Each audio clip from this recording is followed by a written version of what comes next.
Hi there, I'm Gene Benson, and this is a special edition of Just This Once dealing with taxi and ground operations. How many times do mishaps occur after a person thought or even said out loud, "I thought it would be okay just this once"? The person recognized that they were deviating from a standard practice, a procedure, or something they had been told by a more experienced person. Think back for a moment and try to recall if you have ever been in that situation. Do you know of anyone who has violated an established procedure and had a bad outcome? How about a person who has violated an established procedure and did not have a bad outcome? We might begin with skipping or violating a procedure or regulation just this once. We might progress to skipping or violating the procedure or regulation whenever something is not convenient. Then we might move on to seldom doing or often violating the procedure or regulation. And finally, we simply never do or always violate the procedure. Every time we skip or violate something and it has a positive outcome, we are reinforced for our action and we are much more likely to repeat it in the future. Our main focus of this edition of Just This Once is avoiding accidents and incidents during taxi and ground operations. Let's look at 4 types of issues that pilots encounter: wind, insufficient clearance, distractions, and taxiing too close behind a large airplane. Many mishaps during taxi and ground operations involve an airplane being upset by wind. We will focus on that issue first. A wind upset can be quite alarming, especially given the totally helpless feeling as the realization comes that the situation is now out of the pilot's control. There is nothing to do but perhaps secure the engine to help minimize damage to the airplane or its surroundings, including other airplanes in the proximity. Here are some common reasons why pilots have mishaps caused by high winds or gusts during taxi and other ground operations. We will look at each one of these. Let's look at lack of awareness of wind conditions first.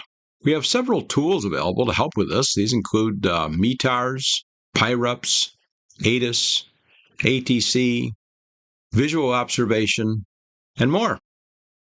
Part of our pre-flight planning should be to identify the tools that will be available before we take the airplane out of the hangar or remove the tie-down ropes. If we are arriving at the airport, the same tools will be valuable. In either case, if the airport has an operating control tower, the controllers will have real-time weather information. If arriving at the airport, we must remember that landing in the wind is only part of the challenge. We must successfully taxi to the ramp. Many wind upsets happen after a successful landing, but during the taxi to parking. We have all heard the old adage about assume. Unfortunately, that happens with decisions regarding wind. The wind doesn't seem to be that strong. It will be okay just this once. Or will. We all had to learn during our training how to correctly position the controls when taxiing in wind. But now we must remember to do that. But given a strong enough wind, even correctly positioning the controls cannot prevent an upset. Oh, I didn't remember how the controls should be positioned for taxi in this strong wind. It will be okay just this once. Or will it? A seemingly easily avoidable mishap during taxi results from having insufficient clearance from objects. Many accidents and incidents happen each year from collisions during taxi. The collisions are sometimes between an airplane and a hangar, between an airplane and a fuel truck, an airplane and a piece of construction equipment, or between 2 airplanes. The only remedy for this is increased vigilance and taking the time to make sure that sufficient clearance exists before proceeding. Never think it looks tight, but it will be okay, just this once.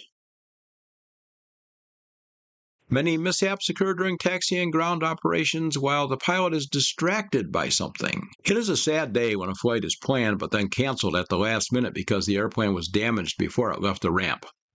Unfortunately, it is not as rare an occurrence as you might think. Many thousands of dollars in property damage occur along with serious and sometimes even fatal injuries. The distraction of a phone call, text message, or conversation might cause the pilot to miss something important, such as a pitot cover, a cowl plug, control lock, wheel chocks, or the tow bar. The need to be on time to attend a meeting or other event can serve as a distraction also. Hurrying the pre-flight tasks is a recipe for missing something. Approaching or existing weather and its impact on the upcoming flight can steal attention from other tasks and can be a distraction. And of course, we would identify many more possible distractions. Though sometimes related to simply poor decision-making rather than distractions, we must mention the extreme risks involved in hand-propping an engine to get it started. I know that airplanes without electrical systems, well, they must be hand-propped, but those are rarely involved in hand-propping mishaps. Maybe that's because the pilots who routinely fly those airplanes know how to do it right and do it safely. Nearly all the hand-propping accidents involve an airplane that is equipped with a starter which is not operational for one reason or another. It's beyond our scope here, but no one should attempt to hand-prop an airplane without receiving instruction from someone who is skilled at it. Many accidents, some fatal, happen as a result of a decision to start the airplane by hand-propping. We just see a few examples here. I've never hand-propped an airplane before, but I really need to make this flight. It will be okay just this once. Or will it? Let's add one more bad decision that might result from an earlier distraction. The passengers are loaded, the engine is running, we're ready to taxi out. We apply the power, but the airplane doesn't move. Oops, a wheel chock is still in place. Do I set the brakes and get out with the engine running to remove the chock? No. Do I instruct a passenger or student to get out and remove the chock with the engine running? No again. Or do I shut the engine down and then exit the airplane to remove the chock? Yes, that's the way to do it. Several times each year, people are seriously injured by making bodily contact with a spinning propeller. The propeller will always win that fight. The injuries are always serious and life-changing, or sometimes they are life-ending. Repeat after me. I will never exit an airplane while an engine is running, nor will I ever allow anyone else to exit an airplane with an engine running. Come on now, say it out loud. I will never exit an airplane with an engine running, nor will I ever allow anyone else to exit an airplane with an engine running. I don't want to have to go through the whole start procedure again. It'll be okay just this once. Or will it? Taxiing an airplane is a full-time job. It requires at least as much attention as conducting a takeoff or a landing. Yet there are daily occurrences of mishaps that occur during taxi, and most have resulted from a distraction of some kind. Those distractions might include tuning a radio, programming a GPS, copying a clearance, running a checklist, texting on a phone, and of course more. The more includes talking into the action camera to create a video. I have seen this in a number of videos and it drives me crazy. If you're making those videos, set a good example. Let the viewers see you giving all your attention to taxiing the airplane. Do your narrating after the airplane has come to a stop in the run-up area, or better yet, dub it in later. Though usually not resulting in injuries, hundreds of thousands of dollars are lost every year due to damage occurring during parking and securing. These costly mishaps sometimes are referred to as hangar rash, and they're often the end result of a distraction of some sort. The pilot might be distracted by receiving a phone call or a text message. Someone may engage the pilot in conversation unrelated to the task. The pilot might be distracted by a need to complete the task and be somewhere, and of course that somewhere might be the restroom. Weather, either present or approaching, might be a distraction and might impose a sense of urgency. It is difficult to be patient and precise in pushing the airplane into the hangar while being pelted by heavy rain. Or maybe a thunderstorm is on the doorstep and there is perceived urgency to get the airplane into the hangar and secure the door. Fatigue is not a distraction in itself, but a fatigued pilot after a long or difficult flight might be more susceptible to other distractions. And of course, we could go on listing other possible distractions that can arise while putting the airplane away or tying it down.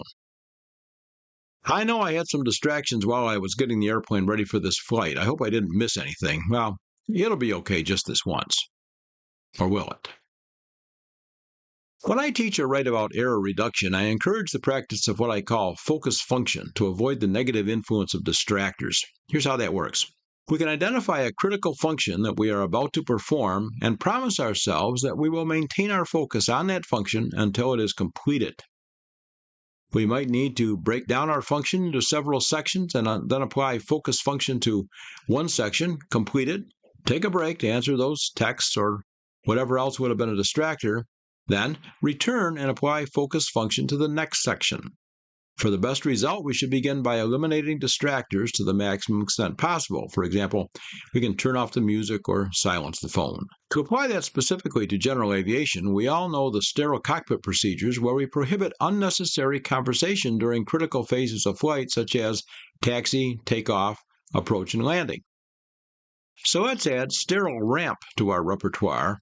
That is not to say that we can't talk to someone or talk to anyone or use our phone while on the ramp. It just means that we identify specific tasks that require our full attention and apply sterile ramp procedures when applicable. This mishap is less common, but there are a few cases each year where an airplane is damaged because the pilot attempts to taxi too close behind another, usually considerably larger airplane.